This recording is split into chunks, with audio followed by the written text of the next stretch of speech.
Good afternoon. Today I'm talking to Hello. Lesley. Hello, would you like to introduce yourself and tell us a little bit more about yourself and your journey to becoming a writer? Hello. Yes, my name is Lesley KrierTither, but I write crime fiction as L.M. Krier, the Ted Darling crime series set in Stockport. I've also written mystery book for children, 7 years plus, as LMK. I have a lot of initials, you see, so I can play about with them. Most people call me Totty, and those who aren't sure why, it's because I also write travel memoirs as Totty Lime Juice. Honestly, yes, that's true. She's not a porn star. It's one of my pen names, and you need to read the book to find out why. I'm from Stockport in the UK, but I now live in central France and have done for 13 years. I started out, when I left school, I trained as a journalist. I worked on local newspapers for 10 years. I did court reports, coroner's court reports, general news stories, features, all that kind of thing. I then did various different things, but latterly, before I retired, I became a freelance copywriter, which involves writing advertising material for all kinds of things online and catalogues and big name companies. If you've bought anything from a mail order catalogue, there's a good chance I wrote it. Sorry if I made you buy something. So I've always written on and off throughout my life for a living. So when I retired, which was 6 years ago now, I suddenly thought, oh, I'm not quite sure what people usually do when they're not writing all day, every day. So I thought, well, you know, maybe I'll write a story about why I came to be living in the middle of central France. That might be interesting. So I started with memoirs. And then, this is really cheesy. People don't believe me, but it's honestly true. One Christmas, I went to sleep as usual and had a very, very, very vivid dream about a detective called Ted Darling. And he was very insistent. He told me all about himself, all about his life, his partner, his cats, his job. And he wouldn't shut up. You know, I was asleep, but he wouldn't shut up. So when I woke up the next day, which was Christmas Day, I live alone. I don't bother much with Christmas, just me and the dog. So I thought, well, I'll just write down this dream, basically, in the form of it was just like watching a crime fiction thing on television. Honestly, really as cheesy as that. Very, very visual. So I wrote it all down, and I have a very good friend who lives in Italy. She's called Jill Penkin, known to everybody affectionately as Doris, and she's a very good friend to have because she's very blunt, like most Yorkshire people. You know, she doesn't fannel. So I sent her, out of the blue. I said, I had a dream last night, so I wrote the opening of a crime fiction book about it. What do you think? Now, she doesn't do praise, really. She doesn't do, oh, fantastic, oh, it's wonderful, oh, marvelous. All she said was, I want more. So I thought, oh, well, this is quite a high praise from her. So it was literally as cheesy as that. And I'd write a chapter at a time and send it to her. She kept saying she wanted more. So I kept doing more, and we finished the first book. That was 6 years ago, and I'm just nearly finishing book 16 in the series. So, little Ted Darling, he's not shut up since. He's given me plenty of material. That's my road to being a crime fiction writer. Oh, amazing. And are you still enjoying writing them, even now at book 16? I do, yes. I've always said, people are always saying to me, how long will you keep writing it? And that's basically my answer. When it becomes a chore, when I don't like it anymore, I'll stop. Because I really believe that unless you're really enjoying it, you can't produce a good enough product for the reader. Because if you start to be sitting there going, oh God, I'm fed up, it shows in the writing. It gets old, it gets jaded. The day that I don't sit down and think, oh, fantastic, I'm going to start a new book, then I won't do it anymore. I might do something else. I might do some more memoirs, or I don't know what, but I won't carry on with TED if it becomes like a job. There's, I'm retired, so I've done all the having to write to a deadline because somebody's breathing down my neck. I don't want to do that anymore. Would you consider writing any offshoots for your characters? That is a possibility, because I have a core base of characters I write about. In effect, the team I write about is much smaller than it would be in real life, because they're not real life books. And some of the core characters are very, very popular. People actually ask after them. It's nice they ask after them as in the real people. And one or two that they've said, I'd love to know more about so-and-so. I'd love to know his backstory or her backstory, why they joined the police, what they did before. So yes, that's the possibility. Or who knows, I might have another dream and another character might pop into my mind without planning, and I might go off with that. I do dream very vividly, and I do remember my dreams, which is very useful if you're a writer. I can imagine. Would you consider writing any standalones and any different subjects? It's not something I've done. Actually, here's a not well-known thing about me. The very first piece of commercial writing that I did and sold, and I sold for a lot of money. I mean, back in the day, it wasn't a lot of money, was a storyline for a television western. Because I love westerns. Just got very, very lucky with that. Again, I had a different friend in those days who read it and said, oh, this is really good. I'm going to send it to the TV studio. And I was going, oh, yeah, right. And really, to my surprise, they wrote back and said, yeah, we love it. Can we buy it? And when we saw the figure that they were offering, we said, yes, where do we sign? So who knows? Being a copywriter, you write for other people in their voice all the time, so that's not a problem for me. You get the message from the managing director of such and such a company. I do hope you have a nice Christmas. Can I show you these? That's usually me or somebody like me that writes it. So I'm used to writing in other people's voices. It's something I've done quite a bit of. So who knows? Really, who knows? I do like crime fiction, though. It's what I read most, and it's what I write most. Although, I have to say the memoirs have been very, very kind to me. They've got a big series. They've done me quite well. So, yeah, anything I won't do any kind of idea. As long as I enjoy it. I won't write anything I don't enjoy. Are you a plotter or a pantser?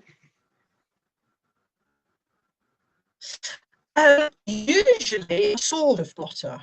I usually have a very rough idea. But as I've said, Agatha Christie has that wonderful character, Ariadne Oliver, who writes detective books, and she has this mad Swedish vegan detective called Sven something, and he sort of dominates her. Ted's a little bit like that, I'll start off with a bit of a plan and a bit of an outline, and he'll sort of bob up, and I find myself going in a completely different direction. But I think, well, he's okay. And another thing I must say, because I really do like to thank people who help me, and it's a team effort. It's not just me sitting here doing it. I have a very, very good friend from childhood days who's an ex-police officer. Set in Stockport, it's Greater Manchester Police. She served 30 years in Greater Manchester Police. Her name's Karen Corcoran. She helps me enormously. Every time I write a chapter, it goes to Karen first. We don't try and, I'm not trying to write factual stuff. So what I usually say to her is, if I want to do this, which is probably not very likely, how can I make it seem probable? And she'll come up with, right, well, you could have him say, no. So that's what we do. And I really do give full credit to her for the amount of help that she gives me. I couldn't do it without her, I really couldn't.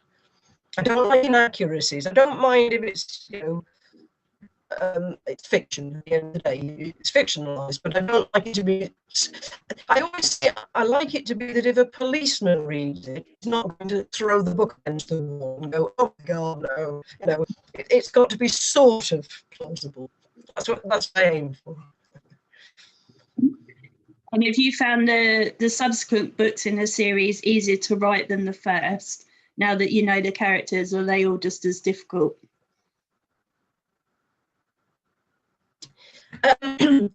I haven't. I write very, very fast. I'm used to writing under enormous pressure as a journalist and as a copywriter. Deadlines, believe me, I could tell you tales about deadlines, especially in copywriting. So that's not a problem. But during this lockdown, I don't know, my mind's turned to jelly. I'm writing about a third of being able to write at.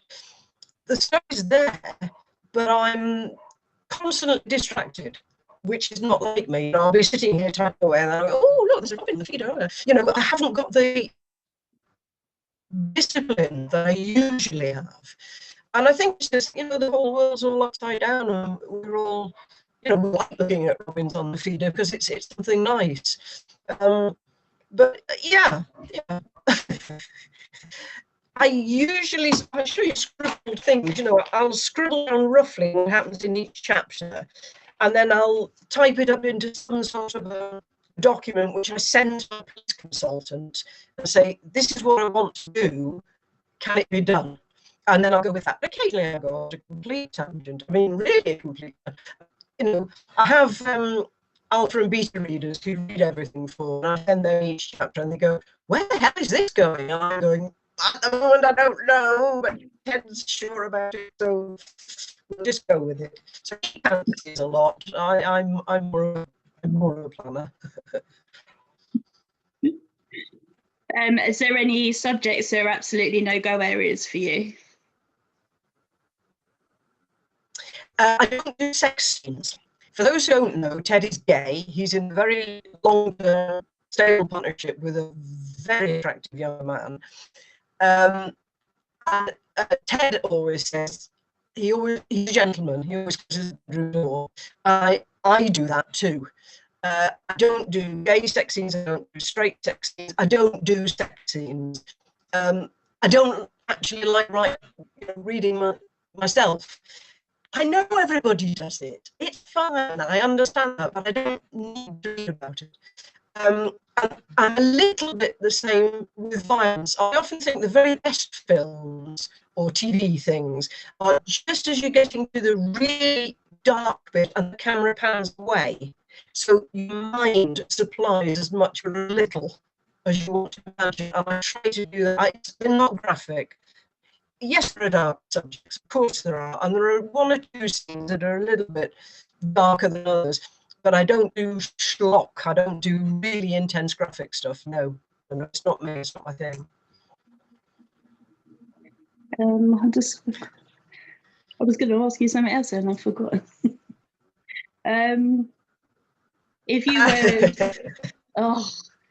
I've been trying to revise all morning, so my head's full of genetics.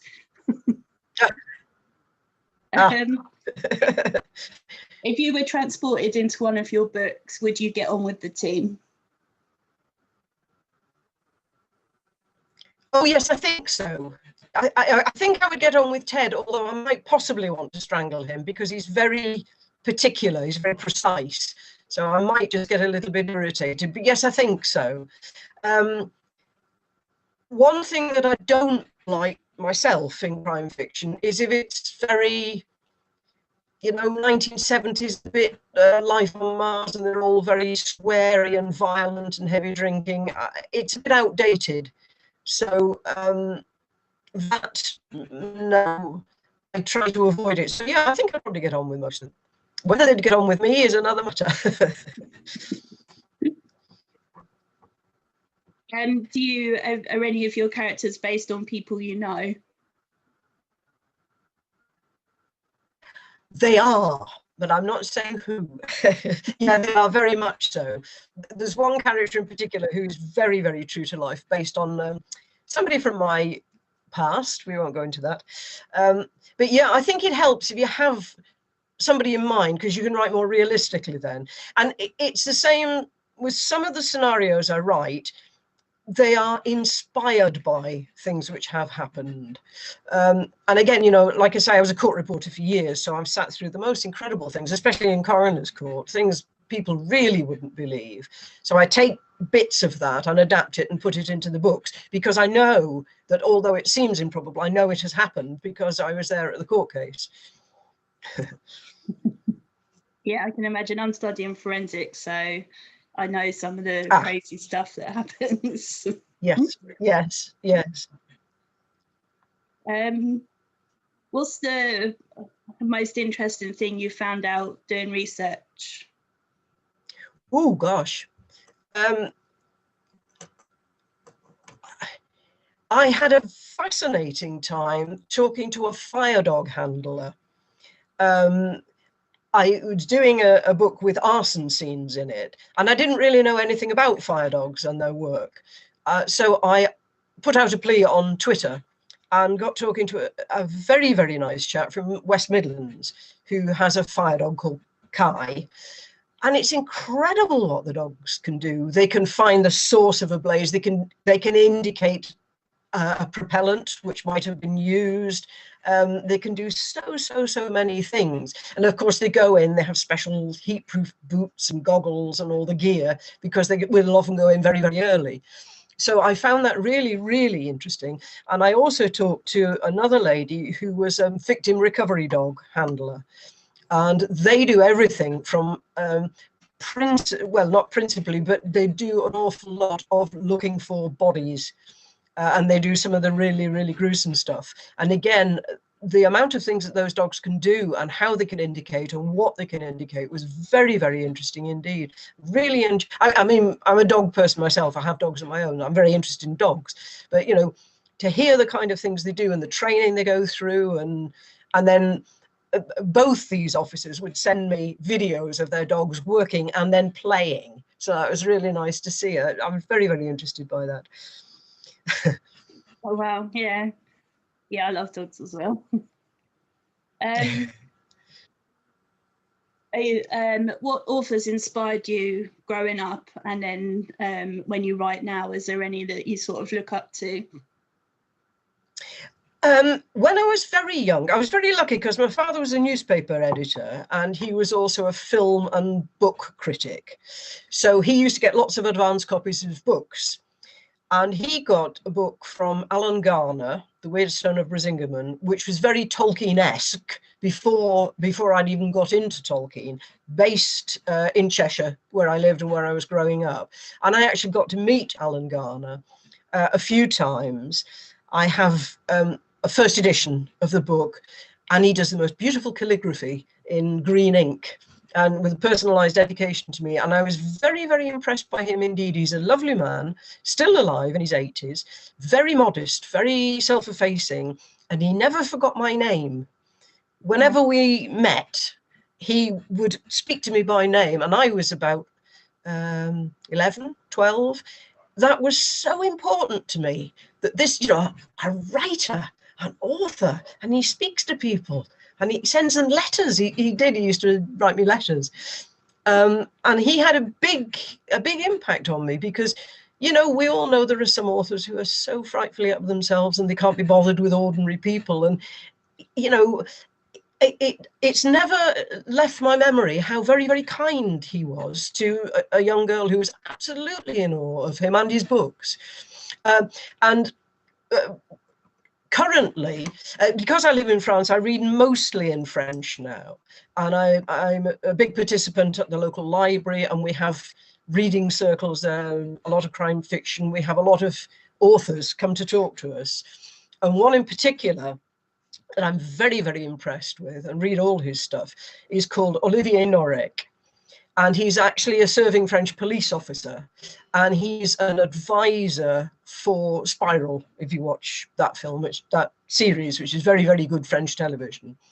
So he really, really does know his stuff. And although the systems are completely different, French and English, I read his stuff and I think, yeah, that's a fantastic way to show the reader you know, not tell, show them and make them feel they're actually there in the noddy suits and the gloves and standing on the crime scene and absorbing it all. I find his stuff very, very good indeed. And I also like reading Ian Rankin, Val McDermid, you know, all the good old current sort of kings and queens of crime fiction. But I do predominantly read in French, although of course I will read French translations of English authors. So I, you know, have a foot in both camps. And I love watching crime fiction on the small screen too. Really, really do like watching it. And spooks. I'm a big spooks fan. And I guess I know the answer to this, but would you like your books to be made into a TV series? Oh, I really would. I mean, it's any author's dream. The thing about Ted Darling is I didn't consciously set out to make him the person he is. Like I say, he genuinely, hand on heart, he arrived in a film as a complete entity. But he is, of course, gay, not in a in-your-face sort of a way. It's just him. He's quite short. He's quite slight. He likes to call himself a skinny little runt. He's not your average police officer. He's not, you know, he's not the Gene Hunt from Life on Mars. He's not the Sweeney. He's not any of those. He's just a really ordinary bloke that you'd quite like to go and have dinner with, perhaps, with no pretension at all, genuinely, honestly trying to do his job to the best of his ability. And I think there is room for a Ted in the world because there are so many of the others. You know, they're always having big screaming rows with the superiors. They're always drunk. They always smoke. They always have affairs. They thump each other. They thump witnesses. You know, enough already. We're in the 21st century. It really isn't like that anymore. A little bit now and again. Of course, you get rogues in any profession, but you know, just not all of them. And no, they're not boring, not according to the readers. That's what people say, oh, that would be a bit boring. No, because you can still have a good police procedural, just have a senior investigating officer that people actually respect and work with, and then get the results. You know, they're not for everybody's taste. They're really not for everybody's taste. I had a wonderful 1-star review from a lady in America who said, oh, I didn't expect there to be male homosexuals. but you know, there's nothing mucky about it at all. There really isn't. You know, you can't catch the gay. But then, you know, I respect other people's views and opinions. Of course I do. But I was just a bit surprised at that in the 21st century. I was. That's not so much in America. I think they're still in the 20th century at a push. Well, not all of them, obviously. No, it was just a strange thing to say, you know, because if there was smutty sex scenes in every chapter, then yes, okay, fair enough. But there really aren't. There are no sex scenes. There aren't. I would be mortified trying to write them. Yeah. That's some interesting research needed to be even able to do it justice. Oh, let's not even go there. Like any crime fiction writer, I dread ever having a police raid and then them looking at the history on my browser because, you know, you do have to look things up sometimes. And yes, I do clear it all the time. I'm obsessed with clearing it, but. Yeah, I spoke to another author, and he was surprised that he hasn't been raided by the FBI or something, or whatever the British equivalent is, for the stuff that he researched. Yeah. He said that was one of the most surprising things about being an author. I mentioned that I have this writing room, which is an extension on my house, and I had it built about 3 years ago, I think. It's marvellous. It has big roof windows, and one day I was sitting at my desk writing and researching, and the builder has 2 very nice young apprentices, really, really nice young men, so polite. Young Frenchmen are so polite, very nice looking. And I'm trying to concentrate.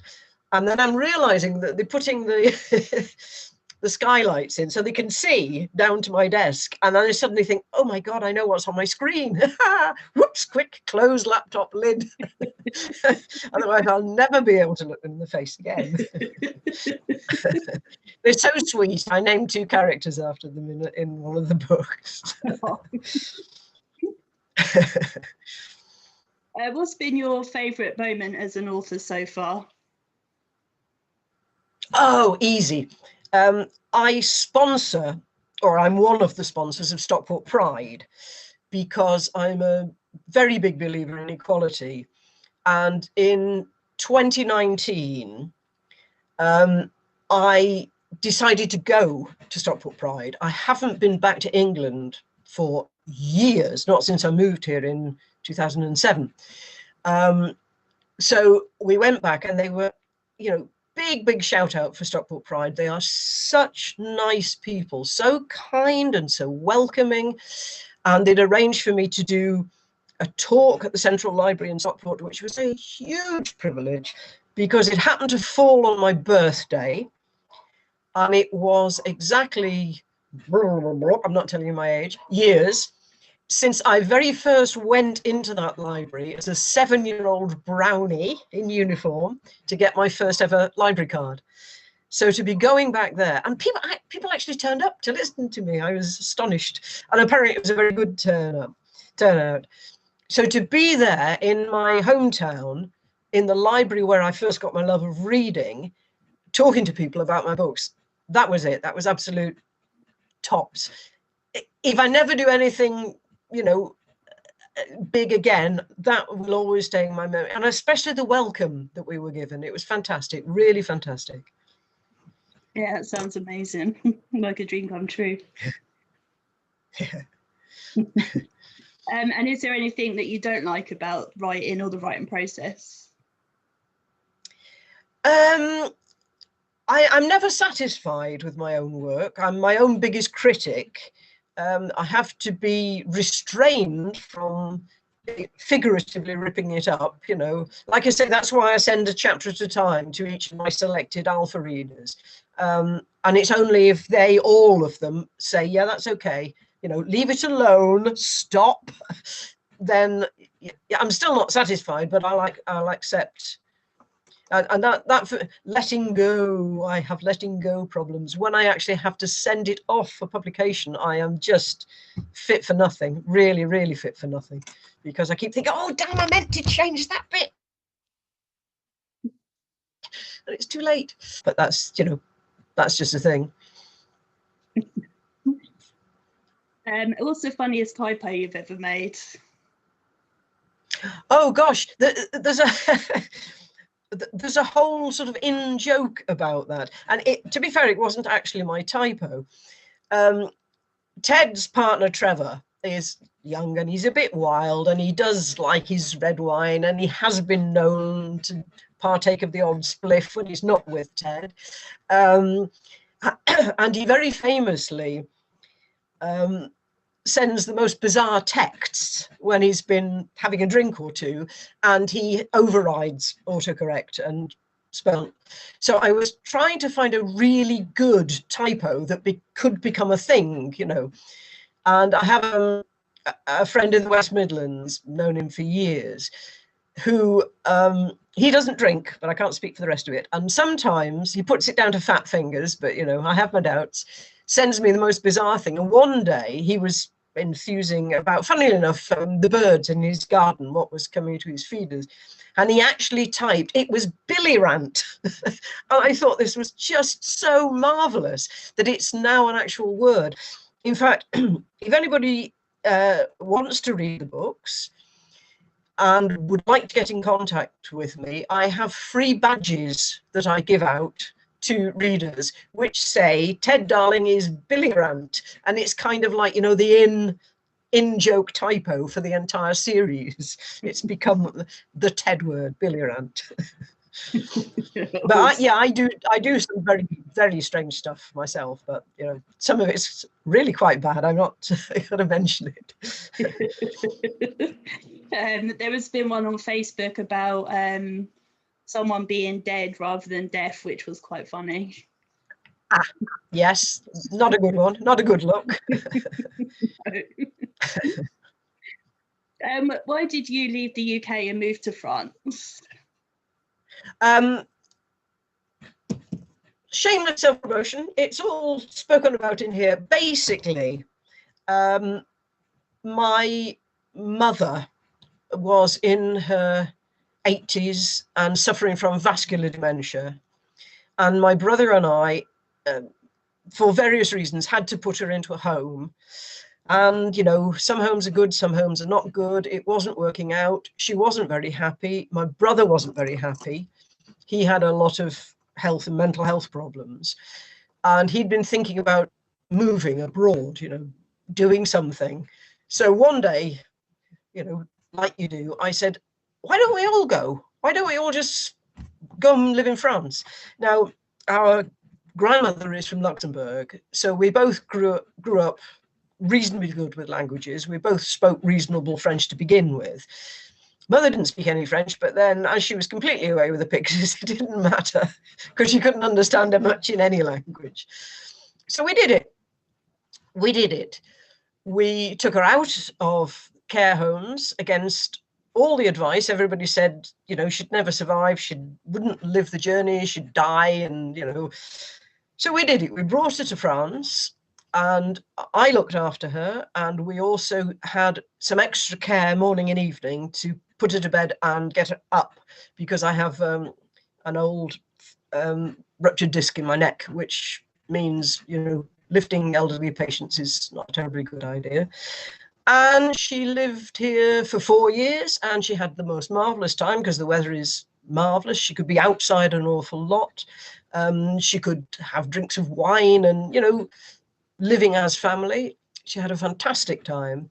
And then after she died, I got my own place. And not all that long after, my brother sadly died suddenly and kindly left me a little bit of money, which made me a nice writing room. And I like it here so much. I applied for French citizenship 6 or 7 years ago and got it. So I'm here to stay, you know, very, very happy. Like it, like the people, like the whole thing. This is me now. Is there anything you miss about the UK? Thornton's Brazil nut toffee.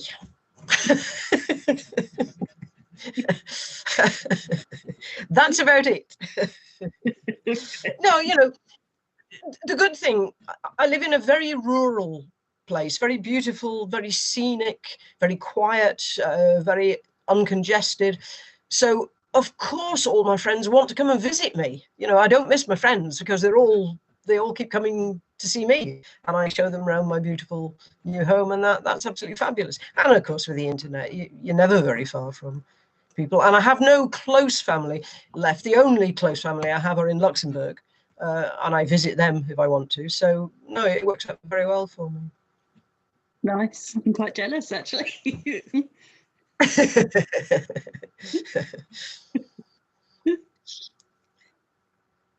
What's the most embarrassing thing that's ever happened to you? Oh God, we're back to Stockport Pride. Again, honestly, I don't mean to make these things up. I only tell you the true things. I am not techie at all, as you've seen with my fumbling efforts at, you know, getting online like this. But I thought I spoke about my police consultant, Karen Corcoran. Her husband is a retired television director, voice actor, all kind of thing, teaching drama, and, you know. And he asked out of the blue one day if he could record a couple of chapters of one of my books to put as a sample on his website. And when I'd finished jumping up and down and squealing with delight, I said, yes, yes, yes. In fact, if you record the whole book, that will be fantastic. Where do I pay? How much you want? So he has recorded the first book in the series, which I haven't got in front of me. Oh, yes, I have. The first book in the series, the first time ever. He's done an audio book of that. So as we were going to be at Stockport Pride, I thought it might be rather nice if there was some magical techie way we could play an extract of this book. And I don't know anything about Bluetooth or any of that stuff at all. But Karen very kindly said to me, yes, you can play it on this device thingy, you know, technical terms there, thingy, and it'll connect and it'll play over the speakers and everything. She set it all up for me, but she couldn't be there. So she showed me what to do. And then myself, Doris from Italy, and my best friend Jill from Wales, we were all staying in this hotel in Stockport. And we got up in good time to go to Stockport Pride quite early. Nobody was about. And I'm carrying my bag with this Bluetooth thingy in it. And all of a sudden, as we walked along the corridor, I could hear my audiobook playing over the hotel PA system. And I had absolutely no idea how, or more importantly, how to stop it. Because Christopher he's done it actually, rather than a straight reading, he's done it as a radio play with sound effects. And we all knew, with that sort of fatality you get, that coming up in the bit that was playing was a very loud gunshot. And we were thinking, if this goes over the hotel PA when everybody's in their bed, you know, it is not going to be a good idea. But by this time, the three of us were literally too hysterical even to try to turn the damn thing off. So yeah, that was probably right up there with embarrassing moments of all time. But we did manage to turn it off just in time. Oh, I imagine you've been kicked out of the hotel when they think you were the gunshots going off over the PA system. I know. That really has to be filed under you could not make it up, doesn't it? Yeah. Are you friends with lots of other authors? Yes, quite a few. That's how I first got to meet Jill in Italy. We were both in a group for writers of memoirs. So we met online, we got on well online, and then she had this mad idea that the two of us plus another author we'd met in the same group should all get together and meet up and then write a book about meeting up. So we did. The two of them came to me here in France. It was the biggest giggle fest you can imagine. I mean, we were just hysterical the whole time. And then we somehow or other managed to write this book about it, which is called Take Three Birds. And it's by a collective name of the three of us, Jilly Lime Holt. And it was about our first meeting. And I've stayed very close friends with our Doris ever since. We talk online most days. She visits me, I visited her. She has the most fantastic glamorous glamping site in Italy with a real hobbit house where you can go and stay. And I've been and stayed in that and all that kind of thing. So yeah. We do keep in touch. And one or two crime writers and that sort of thing I'm in touch with. It's handy to kick some ideas about between us sometimes. Yeah, it seems like a really supportive community. So generally... Yes, usually. But like in any community, there are always some who are always wanting, who are all take and never give, you know, they want all the help and all the support and don't put anything in. But luckily that's very much the minority, very much the minority. And do you get lots of feedback from your readers? Yes, I do. I have a very good Facebook group which is dedicated to the books. It's a very light-hearted one. It's called We Love Ted Darling, quite simply. And one of the things that we do, like I say, Ted's life partner, Trevor, is really, really young and attractive. So, of course, we all take turns to post photos and things of what we think he might look like. And it gets a little bit frisky in there sometimes. The other fantastic thing about it, and I have to say this, I do have some absolutely fabulous gay male readers who are attracted to the whole idea of, you know, a positive role model, gay police officer.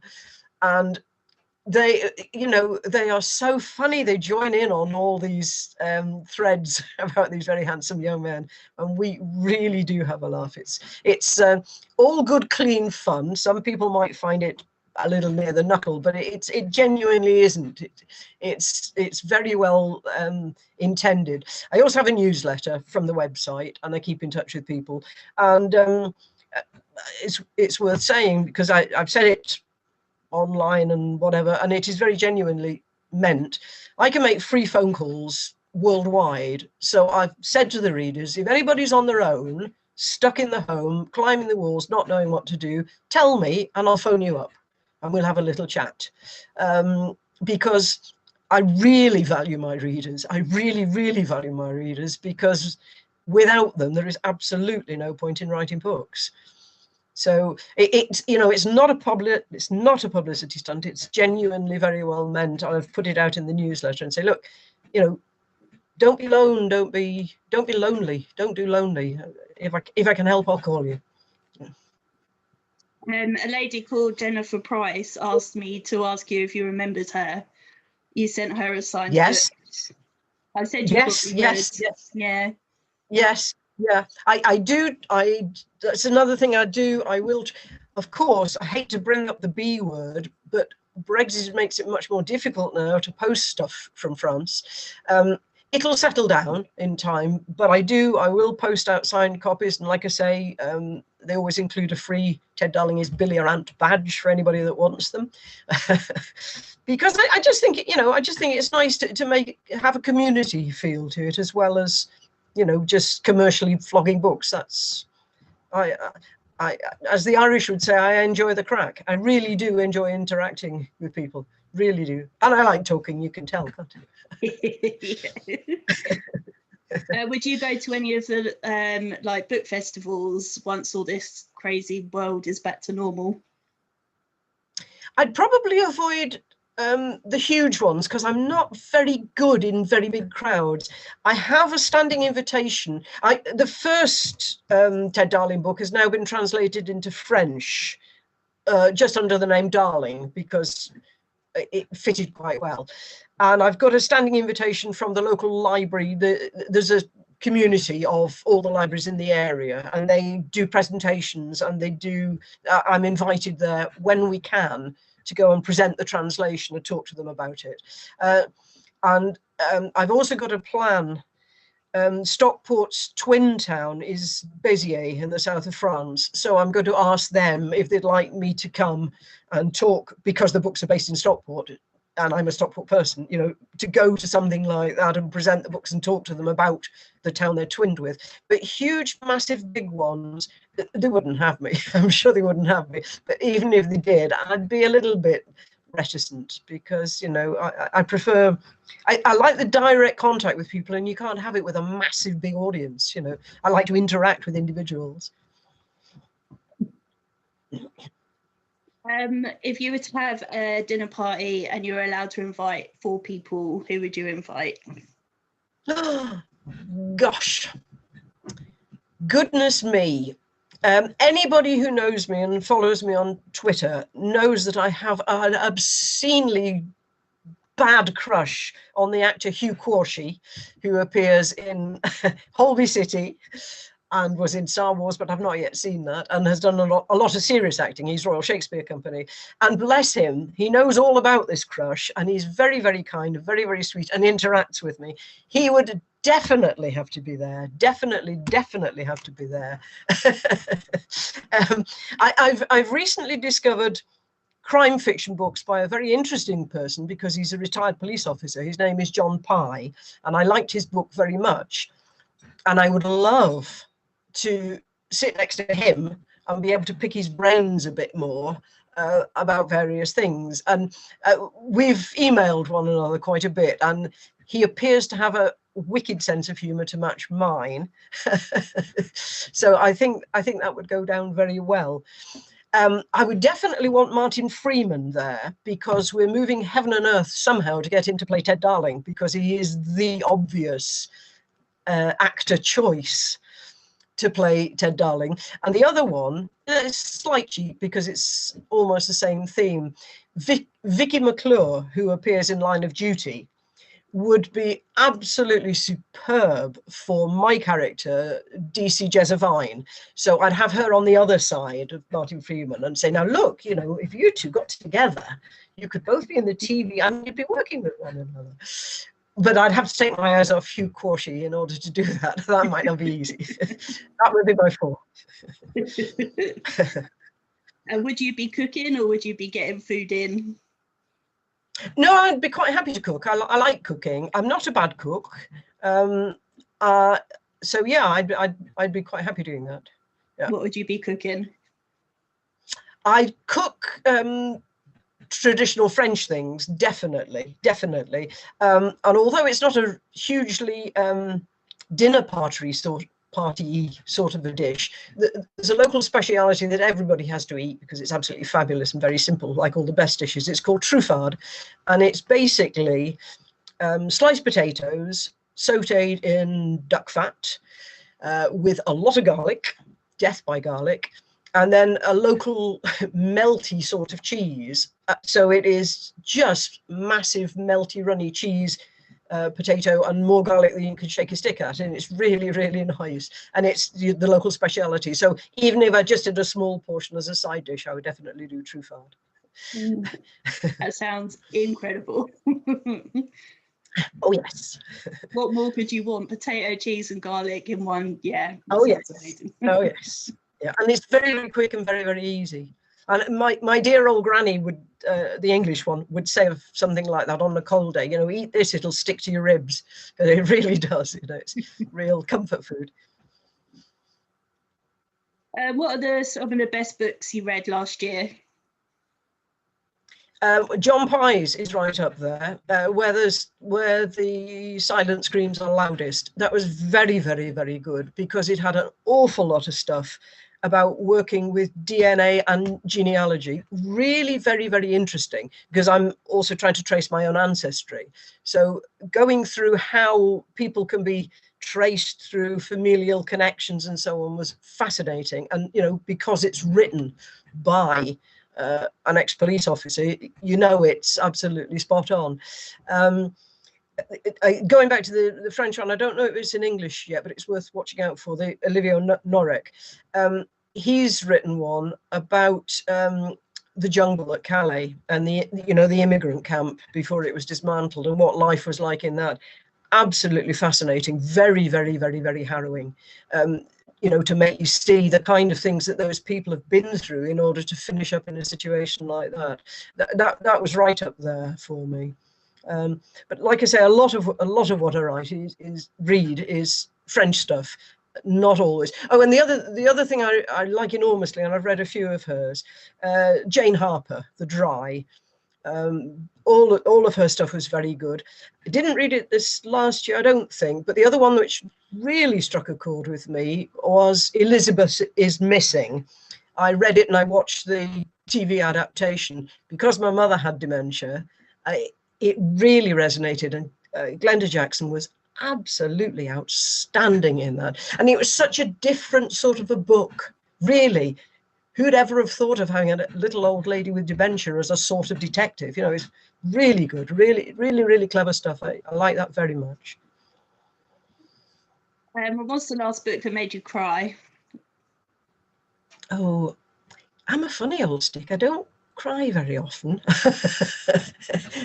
I honestly can't remember, you know. I think Elizabeth is Missing because it was just like the things I'd been through with my mum, when she keeps going back to the police station day after day after day to report her friend missing, and she doesn't know that she's done it over and over again. I thought, yeah, this is like my mum. So yeah, I have to confess, I did have a little bit of a leaky eye at that one.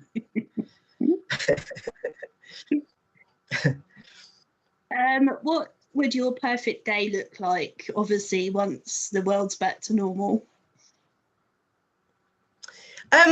It's not been too bad for me because I don't go out a huge amount. I'm not going out every 5 minutes sort. I've got 2 very lively border collies, and I have my own large fenced area on the opposite side of the road to my house. So every day starts with taking the monsters over there and letting them run themselves utterly ragged without being able to bother anybody.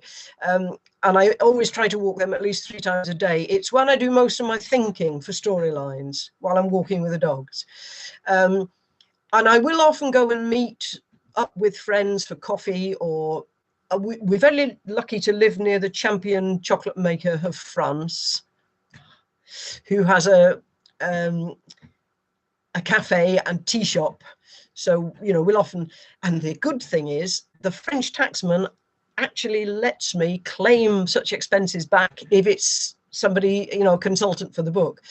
I have good friends who are retired prison officers. So I'll often say, right, I need to consult you about prison procedure. Let's go to the cafe. And I do that kind of thing. And also, of course, to be able to go and visit my friend in Italy, or have people come and visit me and I can take them and show them around. That's the thing. I like showing my home to people. And, you know, when you're restricted with how far you can go, yeah. And going out for a meal. It's very, very, very much the French thing to go out to lunch. You know, people do it all the time. Workmen in the working clothes will go out to what we would call a posh restaurant for their ordinary lunch and be accepted, because, you know, the French eat. Eating is a thing. They do it. So yeah, just little things like that, really. Yeah. Who's the most famous person you've ever met? Oh, crikey. Well, I was a journalist, you see, so I could name, you know, I could bore you for an hour. But shall I say infamous was Jimmy Savile. Yes. And I was attempting to interview him inside what he, well, what everybody called, I don't know if I should say it, but I will, the shag wagon. He used to travel round in this big motorhome before people did that kind of thing. I wanted to interview him in a cafe, which is where I encountered him, but no, we had to go back to this place. And I was in there less than an hour with him. And this was 1976, before anybody professed to know anything. 30 seconds in that man's company, and I knew. I really did. So, yeah. But I've met all kinds of people. I've met Batman and Robin. I've met Ken Dodd, Harry Seacombe, Ernie Wise, Prince Charles, Princess Anne, loads and loads and loads and loads and loads of people. Who is your favourite then? Oh, well, I go back to Alan Garner because he really did have an effect on me. Ken Dodd was funny. My father and I went to a press function for the opening of some Arndale Centre somewhere, I think it was. And of course, they were all fawning over him and trying to give him the champagne and everything. And he said, no, I want a pint of mild in a sleever. He was just so ordinary, just really so ordinary. No airs about him at all. I've met a few actors too. I've met Robert Hardy. I've met Anthony Quayle. You know, all kinds of things, all kinds of people. Awesome. Yeah, I think that's a question I'm going to have to stop asking because it just makes me jealous. Yeah, but you wouldn't want to swap with me on Jimmy Savile, I'm sure. You. I know I grew up with him as well. I used to watch Jim Will Fix It, but obviously no one. Yeah, exactly. But, you know, I tell you, a few moments in his company and I thought, oh, my God. And that was before anything came out about him at all. Just absolutely. I went back to the newspaper office and I said to my colleagues, anything at all, whichever comes out about that man in the future, I will believe, and I do mean anything. So, yeah. Yeah. It's one of the biggest travesties, I think, that everyone waited till he died. I don't really understand that, but there we go. The money, because he did all his charity works. Unfortunately, things like that do happen. Yeah, I know. Yeah. I don't think I've got any more questions for you, unless there's anything more that you would like to tell us about yourself or your books. That's absolutely fine, I think. Thank you very much for the opportunity. It's been really great. If anybody else wants to book me for weddings, I'll talk to it. I will talk behind legs off a donkey all day, any day, if anybody is interested. Because, like I said, I really genuinely do enjoy the crack. It's part of the reason I write, for the for the interaction. So don't be shy. Contact me. Yeah, do you just want to tell everyone where they can, just remind them where they can find out more about you? Yes, the best thing is to go to the website. She's just checking, which is teddarlingcrimeseries.uk. You'll also find me in various places as Totty Lime Juice. That's Totty Lime Juice. I'm on. My real name is Lesley KrierTither, so you can find me under that. And there aren't two of us. Believe me, it's an unusual name. There are not two of us. But thank you very much indeed. It's been absolutely fabulous. Thank you. Thank you.